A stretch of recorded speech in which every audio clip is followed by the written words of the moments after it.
विद्यार्थी मित्रहो, आज आपण इयत्ता 12वी कला भूगोल या विषयातील प्रात्यक्षिके याचा अभ्यास करणार आहोत। बघा, आपल्याला भूगोल हा विषय एकूण 100 गुणांचा विषय आहे। यापैकी 80 मार्क 80 गुण हे थेअरी पेपरसाठी आहेत आणि 20 गुण हे प्रॅक्टिकल म्हणजेच प्रात्यक्षिके यासाठी बोर्डाने दिलेले आहेत। आता हे जे 20 मार्काचं प्रात्यक्षिक कार्य आहे, या प्रात्यक्षिक कार्यामध्ये वर्षभर आपल्याला एकूण 10 प्रात्यक्षिक कार्य पूर्ण करायची आहेत। त्यासाठी 20 मार्क देण्यात आलेले आहेत। बघा, सर्वप्रथम आपण प्रत्येक प्रात्यक्षिक कार्य आणि त्यासाठी असणारे जे गुण आहेत त्याचा थोडक्यात आढावा घेऊया। बघा, पहिलं प्रात्यक्षिक कार्य सर्वेक्षणाद्वारे माहिती गोळा करणे, ॲपच्या साहाय्याने सर्वेक्षणाद्वारे माहिती गोळा करणे, ॲपच्या साहाय्याने सर्वेक्षण करणे। आता हे जे काही सर्वेक्षण आहे, हे सर्वेक्षण बोर्डाचा जो पेपर आहे, या पेपरला आपल्याला हे सर्वेक्षण 5 गुणांसाठी करायचं आहे। आता हे सर्वेक्षण आपण अगोदर करणार आहोत, म्हणजे बोर्डाच्या पेपरच्या अगोदर आपल्याला वर्षभरामध्ये आपण हे काय करणार आहे, सर्वेक्षणाचं काम करणार आहे। आणि हे सर्वेक्षण करत असताना आपल्याला प्रत्येक विद्यार्थ्याला 15 कुटुंबाचं सर्वेक्षण करायचं आहे। त्या संबंधित कुटुंबाच्या घरी गेल्यानंतर आपल्याला त्यांना काही प्रश्न विचारायचे आहेत आणि आपल्या विषयाच्या संदर्भात आवश्यक माहिती प्राप्त करायची आहे। त्यासाठी तुम्हाला प्रत्येक विद्यार्थ्याला एक प्रश्नावली दिली जाईल आणि त्या प्रश्नावलीच्या मदतीने आपण संबंधित कुटुंबाकडून आपल्याला आवश्यक ती माहिती आपण प्राप्त करणार आहोत।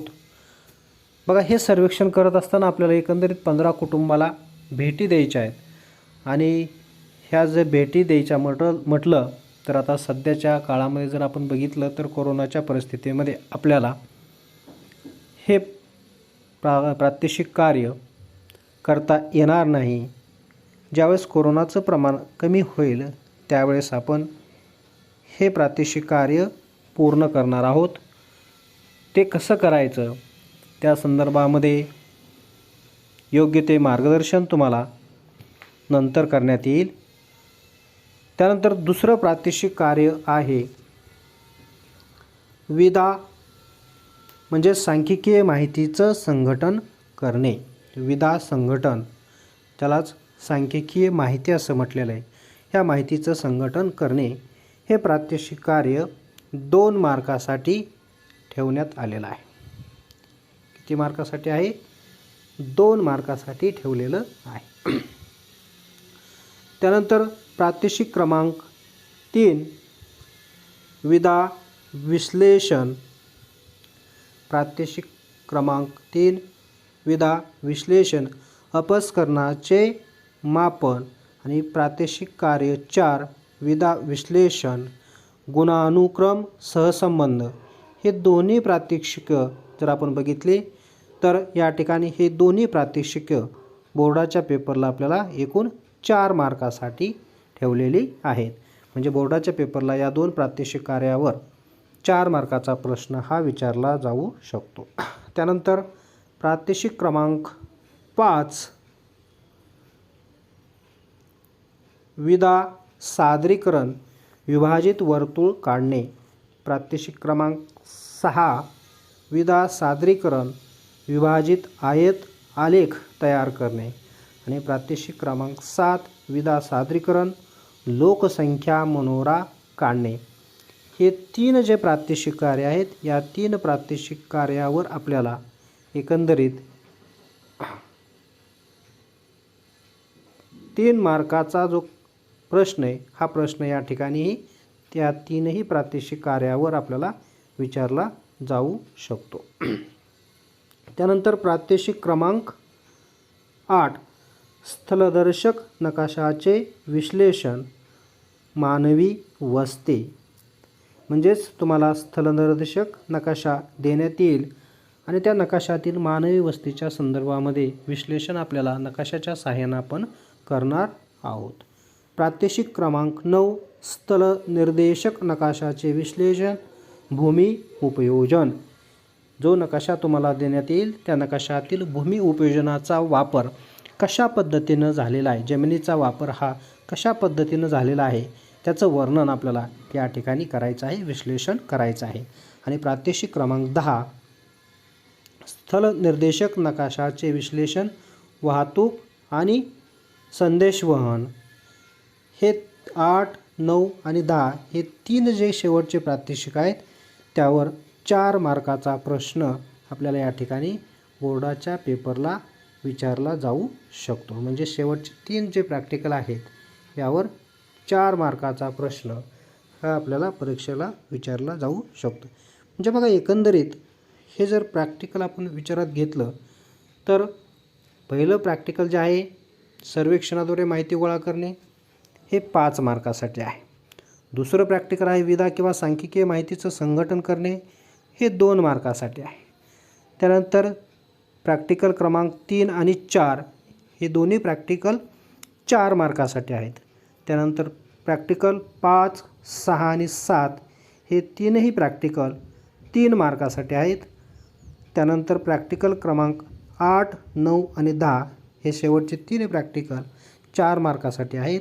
असे एकूण 18 मार्क होतात आणि 2 मार्क हे आपल्याला हे जे आपण प्रात्यक्षिक कार्य पूर्ण करणार आहोत त्यावर आधारित तोंडी किंवा मौखिक परीक्षा घेतली जाईल. म्हणजे तुम्हाला त्यावर आधारित काही प्रश्न विचारले जातील आणि त्यासाठी 2 मार्क देण्यात आलेले आहेत. असे एकूण 20 मार्काचं प्रात्यक्षिक कार्य हे आपल्याला वर्षभरामध्ये पूर्ण करायचं आहे. अशा पद्धतीनं आपल्याला या प्रात्यक्षिकांचा अभ्यास करावयाचा आहे.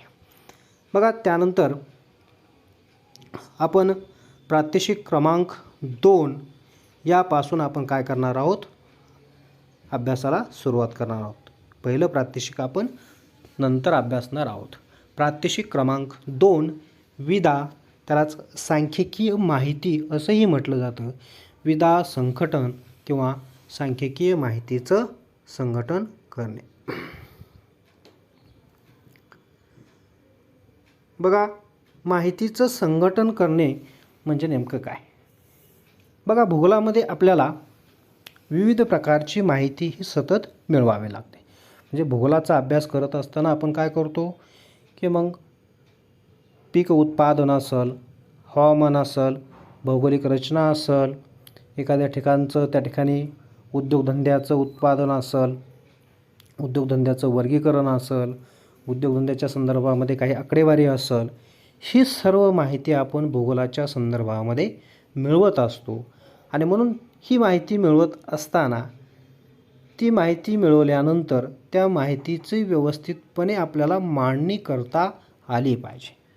ती मांडणी कशासाठी करायची आपल्याला, तर त्या माहितीच्या आधारे आपल्याला काहीतरी निष्कर्ष हे काढावे लागतात आणि त्यासाठी त्या माहितीची व्यवस्थित मांडणी करून निष्कर्षापर्यंत आपल्याला व्यवस्थित पोहोचता येतं.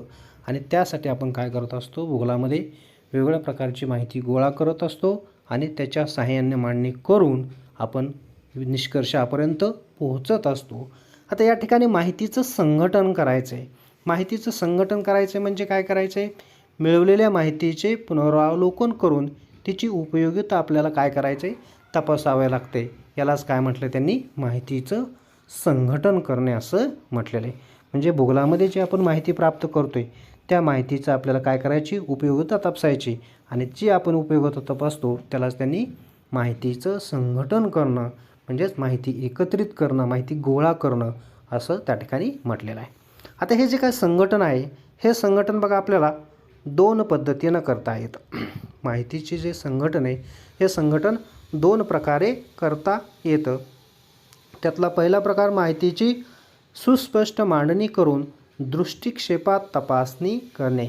जी माहिती आपण प्राप्त करणार आहोत त्या माहितीची अगदी व्यवस्थितपणे काय करायची, मांडणी करायची आणि एका दृष्टिक्षेपामध्ये म्हणजे आपण त्या माहितीकडे बघितलं की आपल्याला लगेच त्या माहितीमध्ये असणारा जो काय फरक आहे हा फरक त्या ठिकाणी लक्षात आला पाहिजे. अशा पद्धतीने त्या माहितीची मांडणी करायची. आणि दुसरा प्रकार आहे संख्याशास्त्राचा वापर करून निष्कर्ष काढणे. म्हणजे जी प्राप्त केलेली माहिती आहे त्या माहिती किंवा आकडेवारी जी आहे त्या आकडेवारीच्या सहाय्याने काय करायची, व्यवस्थितपणे त्या आकडेवारी मांडायची आणि त्याच्या सहाय्याने आपल्याला काय करायचं, निष्कर्ष काढायचा. अशा 2 पद्धतीनं आपण माहितीचं संघटन हे करू शकतो.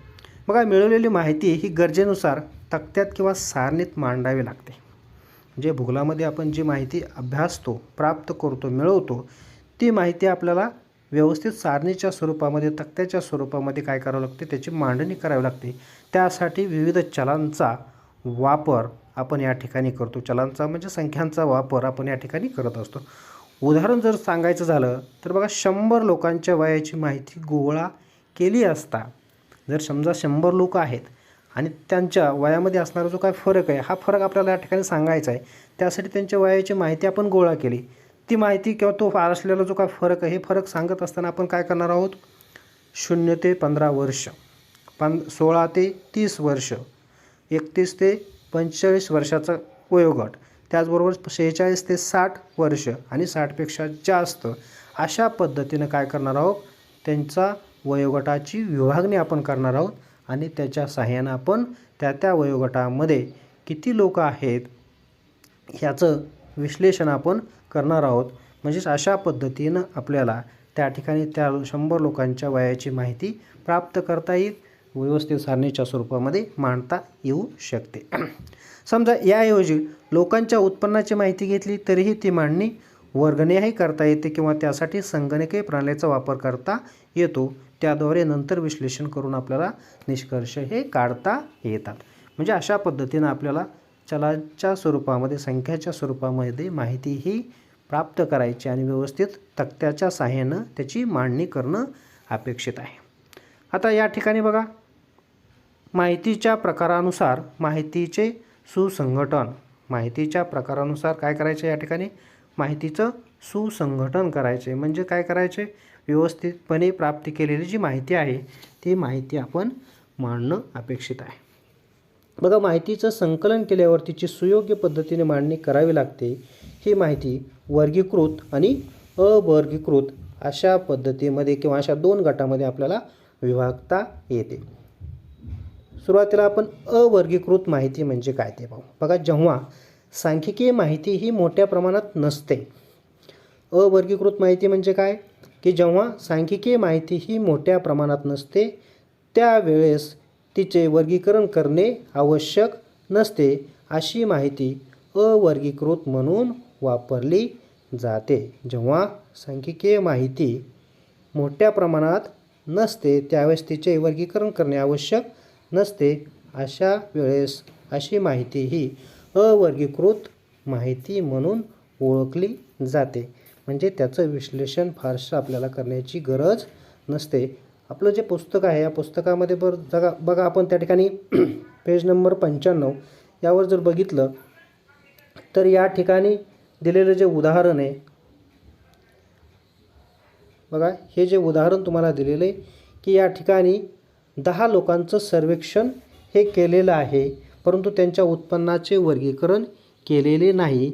या विधेलाच काय म्हटलेले, अवर्गीकृत विधा असं म्हटलेलं आहे. म्हणजे अ पासून अ पर्यंत अशा एकूण 10 व्यक्ती दिलेल्या आहेत आणि त्यांचं काय केलेलं आहे, उत्पन्न रुपयामध्ये पुढील तक्त्यामध्ये दिलेलं आहे आणि ते उत्पन्न ते मात्र विभागलेलं नाही. ते जे उत्पन्न प्राप्त करतात, मिळवतात तेच त्यांच्या नावासमोर त्या ठिकाणी दर्शवलेले.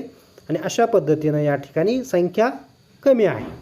जी आकडेवारी जी आहे ती 10च लोकांची आहे आणि म्हणून या आकडेवारीला आपल्याला वर्गीकरण करण्याची फारशी गरज नाही आणि म्हणून आपण त्याला काय म्हटलेलं आहे, अवर्गीकृत सांख्यिकीय माहिती असं या ठिकाणी याला म्हणतो. आता दुसरा प्रकार आहे तो म्हणजे वर्गीकृत माहिती. आता वर्गीकृत माहिती कशाला म्हणायचं बघा, जेव्हा सांख्यिकीय माहिती ही मोठ्या प्रमाणावर असते, तसेच माहितीच्या निरीक्षणात जेव्हा सांख्यिकीय माहिती ही मोठ्या प्रमाणावर असते तसेच माहितीच्या निरीक्षणात वारंवारता किंवा सातत्य असते, तेव्हा अशा सांख्यिकीय माहितीचे वर्गीकरण करावे लागते, त्यास वर्गीकृत माहिती असे म्हणतात. ज्यावेळेस प्राप्त होणारी माहिती ही मोठ्या प्रमाणावर आहे, त्यावेळेस आपल्याला जी माहिती आपण मिळवणार आहोत ती माहिती जर मोठ्या प्रमाणावर असेल आणि त्या निरीक्षणामध्ये जर वारंवारता असेल, सातत्य असेल, अशा सांख्यिकीय माहितीचं आपल्याला काय करावं लागणार आहे, वर्गीकरण करावं लागणार आहे. कारण ती माहिती जास्त आहे, संख्येनं जास्त आहे आणि म्हणून अशी माहिती गटात किंवा वर्गात वर्गीकृत करता येते. बघा या ठिकाणी जर 100 लोकांच्या मासिक वेतनाची माहिती आपण मिळवली तर अशा माहितीचा माग ठेवणे अवघड असते. अशा वेळेस या माहितीचे श्रेणीवार वर्गीकरण करता येते. यासाठी विशिष्ट वर्गांतराचे टप्पे पाहून किती लोकांचे मासिक उत्पन्न कोणत्या श्रेणीत येईल ते पाहता येईल. अशा प्रकारे मिळवलेली सांख्यिकीय माहिती वर्गीकृत करता येते. बघा या ठिकाणी हे जे उदाहरण दिलेलं आहे, हा जो तक्ता दिलेला आहे, हा तक्ता जर आपण बघितला तर हा तक्ता वर्गीकृत माहितीचा आहे. वरती दिलेला जो काही तक्ता आहे हा तक्ता कोणता आहे, वर्गीकृत माहितीचा आहे. या ठिकाणी उत्पन्नाची श्रेणी आणि श्रेणीवार लोकसंख्या या तक्त्यामध्ये सांगितलेली आहे. बघा या ठिकाणी 0 ते 10,000 उत्पन्नाची श्रेणी म्हणजे उत्पन्न असणाऱ्या लोकांची संख्या जर आपण बघितली तर किती आहे, 20 आहे. 10,001 ते 20,000 एवढं उत्पन्न असणाऱ्या लोकांची संख्या जर आपण बघितली तर ती श्रेणीवार लोकसंख्या किती आहे, 25 आहे. 20,001 ते 30,000 उत्पन्न असणाऱ्या लोकांची संख्या जर आपण बघितली तर ती संख्या आहे 28. 30,001 ते 40,000 उत्पन्न असणाऱ्या लोकांची संख्या जर आपण बघितली तर ती आहे 20 आणि 40,000पेक्षा जास्त उत्पन्न असणाऱ्या लोकांची संख्या बघितली तर ती आहे 7. असे एकूण 100 लोक आणि त्यांचं असणारं जे काही उत्पन्न आहे हे उत्पन्न या ठिकाणी सांगण्याचा प्रयत्न केलेला आहे. अशा पद्धतीनं या ठिकाणी ही माहिती काय केलेली, वर्गीकृत केलेली दिसून येते. या ठिकाणी 100 लोक आहेत आणि म्हणून 100 लोकांचं उत्पन्न लक्षात ठेवणं हे तेवढं सोपं नाही. त्यासाठी आपल्याला ती माहिती आपण वर्गीकृत केलेली आहे आणि म्हणून अशा पद्धतीनं भूगोलामध्ये आपल्याला कधी माहिती ही वर्गीकृत करावी लागते आणि संख्या किंवा आकडेवारी जर लहान असेल तर त्यावेळेस आपल्याला त्या माहितीची वर्गीकरण करण्याची फारशी आवश्यकता असत नाही. बघा या ठिकाणी पुस्तकामध्ये आपल्याला सरावासाठी या ठिकाणी उदाहरण दिलेले आहे. बाजारातून सामान आणण्यासाठी आईने यादी दिलेली आहे, दिलेल्या माहितीचे संघटन करा असा त्या ठिकाणी सांगितलेला आहे. बघा आता या ठिकाणी विधासंच जो 1 दिलेला आहे, हा जो विधासंच 1 आहे हा जर आपण बघितला तर या ठिकाणी एकूण 7 वस्तू 7 सामग्री त्यांची नावं दिलेली आहेत आणि त्याचं असणारं माप किंवा वजन हे समोरच्या तक्त्यामध्ये दर्शवलेलं आहे. आता असणारं विधासंच 1 याच्यामध्ये असणाऱ्या वस्तू किंवा सामग्री एकूण किती आहेत, 8 आहेत बरोबर. आणि म्हणून या 8 वस्तू आपल्याला लक्षात ठेवणं फारसं अवघड नाही आणि म्हणून एकंदरीत आपण जर बघितलं तर त्या ठिकाणी ही माहिती अवर्गीकृत आहे असं आपल्याला म्हणता येईल. म्हणजे विधासंच 1 हा काय आहे, अवर्गीकृत माहितीचं एक उदाहरण आहे असं आपल्याला म्हणता येतं. कारण ही माहिती संख्येनं ही कमी आहे. 8 वस्तू या ठिकाणी दिलेल्या आहेत आणि त्या 8 वस्तू आपण सहजासहजी लक्षात ठेवू शकतो आणि म्हणून यासाठी त्या माहितीचं वर्गीकरण करण्याची आपल्याला फारशी गरज पडत नाही. बघा विधासंच 1 मध्ये काय सांगितलेलं आहे, कोलम तांदूळ 1 किलो, उडदाची डाळ अर्धा किलो, वाल 1/4 किलो म्हणजेच पाव किलो, धने 100 ग्रॅम, लवंगी मिरची 200 ग्रॅम, रिठे 100 ग्रॅम, खोबरेल तेल अर्धा लिटर, साबणवडी 5 अशा त्या ठिकाणी वस्तू किंवा सामग्री दिलेल्या आहेत आणि या वस्तू आपण लक्षात सहजासहजी ठेवू शकतो. आणि म्हणून विधा संच 1 हा अवर्गीकृत माहितीचं उदाहरण आहे असं आपण म्हणू शकतो. त्यानंतर विधा संच क्रमांक 2. बघा आता विधा संच क्रमांक 2 हा जर आपण बघितला तर बघा या विधा संच क्रमांक 2 मध्ये सामग्री आणि माप हे दर्शवलेले आहे. आता याच्यामध्ये जर देखील बघा आपल्याला या ठिकाणी एकूण जवळपास सगळ्या वस्तू जर आपण बघितल्या किंवा सामग्री जर आपण बघितली तर एकूण जवळपास 27 वस्तू आहेत. म्हणजे आपण इथपासून जर सुरुवात केली, एक तांदूळ बासमती पासून आपण अगदी शेवट काळा वाटाणा इथपर्यंत जर वस्तू आपण बघितल्या, सामग्री जर आपण बघितली तर एकूण सगळ्या वस्तू किती आहेत? 27 वस्तू आहेत. आणि या सर्व वस्तू आपण लक्षात ठेवणं तेवढं फारसं सोपं नाही आणि म्हणून आपल्याला या माहितीचं वर्गीकरण करावं लागेल. आणि म्हणून त्याला काय म्हटलेलं आहे? हे उदाहरण जे आहे हे उदाहरण हे वर्गीकृत माहितीचं उदाहरण आहे. म्हणजे विधा संच 2 हा वर्गीकृत माहितीचं उदाहरण आहे. आता ही जी माहिती आपल्याला दिलेली बघा, आता ही माहिती आपल्याला वर्गीकृत करायची आहे आणि आता ही वर्गीकृत करायची म्हटलं तर त्यासाठी आपल्याला त्या ठिकाणी त्याची विभागणी ही करावी लागेल. आणि ही विभागणी करत असताना आपल्याला त्या ठिकाणी काय करावं लागणार आहे? व्यवस्थितपणे तक्त्याच्या स्वरूपामध्ये त्याची मांडणी ही करावी लागणार आहे. आणि म्हणून त्याची मांडणी करत असताना जर आपण बघितलं तर बघा अशा पद्धतीनं हा जो तक्ता या ठिकाणी आपण तयार केलेला आहे या पद्धतीनं आपल्याला काय करता येईल? याची मांडणी ही करता येईल. या ठिकाणी प्रकार, सामग्री, माप अशा पद्धतीनं आपण काय करू? तक्ता तयार करू आणि या तक्त्यामध्ये या वस्तू ज्या दिलेल्या आहेत त्याची मांडणी आपल्याला करता येईल. पहिला तक्ता आहे प्रकार. त्यामध्ये आपण काय करणार आहोत? या सगळ्या ज्या वस्तू दिलेल्या आहेत त्या विशिष्ट गटामध्ये आपण टाकणार आहोत. त्याचे आपण गट केलेले आहेत. बघा पहिला गट त्या ठिकाणी केलेला आहे, प्रकार केलेला आहे धान्य. आणि मग धान्यामध्ये कोणकोणत्या वस्तू समाविष्ट होतात? तांदूळ बासमती 1 किलो, तांदूळ कोलम 5 किलो, तांदूळ इंद्रायणी 10 किलो, गहू लोकवन 10 किलो, गहू सिओर 10 किलो, बाजरी 5 किलो, ज्वारी 5 किलो. या सगळ्याचा समावेश हा कशामध्ये होतो? धान्यामध्ये होतो. आणि म्हणून काय केलं आपण? त्यांचा एक गट किंवा एक प्रकार त्या ठिकाणी तयार केला. दुसरा त्या ठिकाणी प्रकार आहे कडधान्य.